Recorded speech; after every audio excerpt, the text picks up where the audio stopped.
ये एक सवाल है। ऐसे सवाल में देखिए प्रहलाद जी, मैं बच्चों को क्या बताना चाहता हूं, आप समझना मेरी बात को। आप खुद मुझे एक बात बताओ कि अगर आपने इसमें से x की घात 4 कॉमन लिया, समझना, तो अंदर x की घात 4 प्लस 1/x की घात 4 और -6239 बचेगा। आप मुझे एक बात बताओ, इस सवाल का उत्तर किसी भी स्थिति में 1 - 1 दो नहीं आ सकता, क्योंकि अगर अंदर कुछ भी बच गया तो वो x की घात 4 की मल्टीपल में आएगा।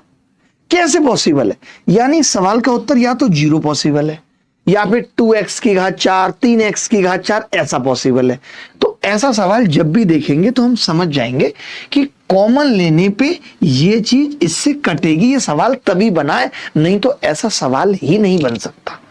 आपको करने की जरूरत नहीं है कि आप यहां x + 1/x निकाल रहे हैं और फिर आप करेंगे, नहीं जरूरत है। क्यों?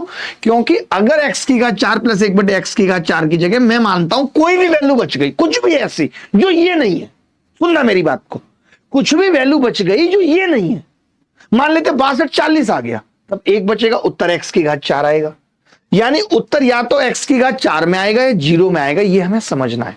और ऐसे खूब सवाल पेपर में आते हैं, तो हम समझ जाएंगे आगे कि जब भी कभी ऐसा सवाल आएगा यानी इसका उत्तर कितना होगा, 0। ये चीज हमने समझ ली, करने की जरूरत ही नहीं है। अब ऐसा सवाल देखेंगे, उत्तर फेंक के मार देंगे। जैसे ये सवाल देखा हमने तो हम समझ गए, अच्छा ये दिया है, तो आपने कहा कि जी इसमें जब मैं x की घात 4 कॉमन लूंगा तो यहाँ 11 है। देखो पलस भाई 11 है, तो मैंने कहा आप तो चाहते थे ना 1 हो, तो मैंने कहा आप इसे 1 + 10 लिख लो। तो बच्चा बोला अब मैं इतने का उत्तर बता सकता हूं आपको कि 0 होगा, तो फिर बचा कितना, 10 10 उत्तर आ जाएगा।